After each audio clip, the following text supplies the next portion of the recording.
Welcome to రాజనీతి. ఆంధ్రప్రదేశ్లో జరగబోతున్న అసెంబ్లీ ఎన్నికల్లో తెలుగుదేశం పార్టీ అధినేత చంద్రబాబు నాయుడు గారు పోటీ చేయకుండా ఆయన్ని అనర్హుణ్ణి చేసేందుకు వైసీపీ ప్రణాళికలు రచిస్తున్నట్టు విశ్వసనీయంగా తెలుస్తూ ఉంది. సాంకేతికపరమైన తప్పులు చూపించి నామినేషన్ తిరస్కరణకు గురయ్యేట్టు చేయాలని జగన్ అండ్ కో ప్లాన్ చేస్తూ ఉంది. ఎన్నికల కమిషన్ నిబంధనల ప్రకారం నామినేషన్ వేసేటప్పుడు అభ్యర్థి తన పేరుతో ఉన్న ఆస్తిపాస్తుల వివరాలు, వ్యక్తిగత వివరాలు, తన మీద ఏమైనా కేసులు ఉంటే వాటి వివరాలు ఇవన్నీ కూడా వెల్లడించాలి.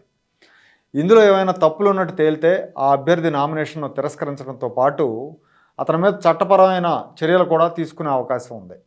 ఇప్పుడు చంద్రబాబు నాయుడు గారిని కూడా ఇలాగే ఇరికించాలనే ఆలోచనలో ఉన్నట్టు తెలుస్తూ ఉంది. జగన్మోహన్ రెడ్డి గారు ముఖ్యమంత్రి అయిన తర్వాత చంద్రబాబు నాయుడు మీద చాలా కేసులు పెట్టారు. Skill development case, fibre net case, Angallu అల్లర్ల కేసులు, ఇట్లా చాలా పెట్టారు. ఈ కేసుల్లో ఆయన న్యాయ పోరాటం కూడా చేస్తూ ఉన్నారు. ఈ కేసుల గురించి అందరికీ తెలుసు. అయితే చంద్రబాబు నాయుడు గారికి తెలియకుండా కొన్ని కేసులు బనాయించినట్టుగా మనకి రాజనీతికి సమాచారం అంతా ఉంది. మనకు అందిన సమాచారం ప్రకారం ఆయనకు తెలియకుండానే ఆయన మీద 3 కేసులు నమోదు చేసినట్టు చెప్తా ఉన్నారు. మామూలుగా ఎవరి మీదైనా కేసు నమోదైనప్పుడు వాళ్ళకి తెలియజేయాల్సిన బాధ్యత పోలీసుల మీద ఉంది. కానీ ఈ 3 కేసులకు సంబంధించిన సమాచారం చంద్రబాబుకి చేరలేదు.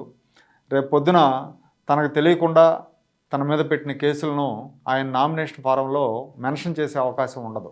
అప్పుడు ఎక్కడో ఇచ్చాపురంలోనో అనంతపురంలోనో కేసు ఉందని దాన్ని మెన్షన్ చేయలేదని ఈ నామినేషన్ తిరస్కరించాలని వైసీపీ వాళ్ళు ఎన్నికల కమిషన్కి ఫిర్యాదు చేస్తారు. దీంతో ఆయన నామినేషన్ తిరస్కరణకు గురవుతుంది. ఎన్నికల సమయంలో పార్టీ అధినేత నామినేషన్ తిరస్కరణకు గురైతే పార్టీ శ్రేణుల్లో, నాయకుల్లో ఆత్మస్థైర్యం దెబ్బతింటుంది. జనరల్గా మనకు యుద్ధం జరిగేటప్పుడు రాజు గాయపడ్డాయంటే, రాజు కింద పడ్డాయంటే ఎంత పెద్ద సైన్యం ఉన్నా ఆత్మస్థైర్యం దెబ్బతిని చల్లా చెదురైపోతారు. ఆంధ్రప్రదేశ్లో కూడా వైసీపీ ఇదే ప్లాన్ చేస్తూ ఉంది. వైసీపీ పెద్దలు ఈ రకంగా వ్యవహారం చేస్తుంటే మరోవైపు చంద్రబాబు నాయుడు కూడా ముందుగానే మేల్కొన్నారు. ఆయన మామూలుగా అయితే పెద్దగా పట్టించుకునేవారు కాదేమో, కానీ అవతల ఉన్నది ఒక సైకో ముఖ్యమంత్రి, ఎంతకైనా తెగించడానికి, ఎంతకైనా దిగజారటానికి వెనకాడిన ముఖ్యమంత్రి కాబట్టి ఈయన అప్రమత్తంగానే ఉంటున్నారు. రాష్ట్రంలో తన మీద ఎక్కడెక్కడ కేసులు ఉన్నాయో ఆ కేసుల వివరాలన్నీ తనకు అందజేయాలని డీజీపీ రాజేంద్రనాథ్ రెడ్డి గారికి లేఖ రాశారు. చంద్రబాబు లేఖ రాసి కూడా వారం రోజుల పైన అయింది.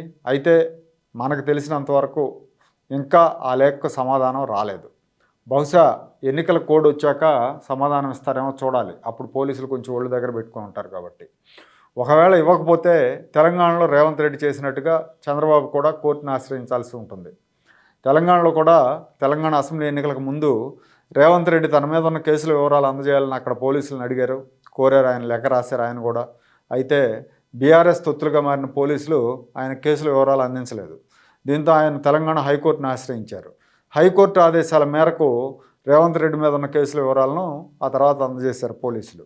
ఒకవేళ ఇప్పుడు ఆంధ్రప్రదేశ్ డీజీపీ కార్యాలయం వాళ్ళు కూడా కేసుల వివరాలు ఇవ్వకపోతే చంద్రబాబు నాయుడు కూడా కోర్టును ఆశ్రయించే అవకాశం ఉంటుంది.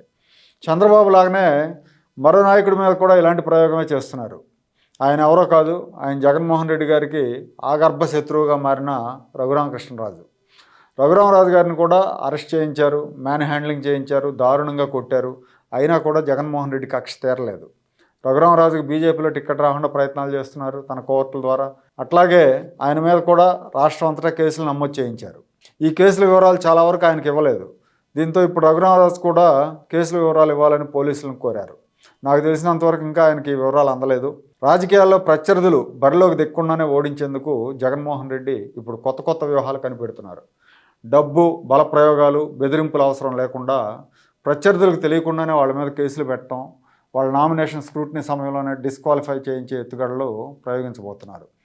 ఎన్నికల తేదీ దగ్గర పడే కొద్దీ జగన్మోహన్ రెడ్డి గారు తన అమ్ముల పొదిలోంచి ఇలాంటి కొత్త కొత్త అస్త్రాలు చాలానే బయటకు తీసే అవకాశం ఉంది.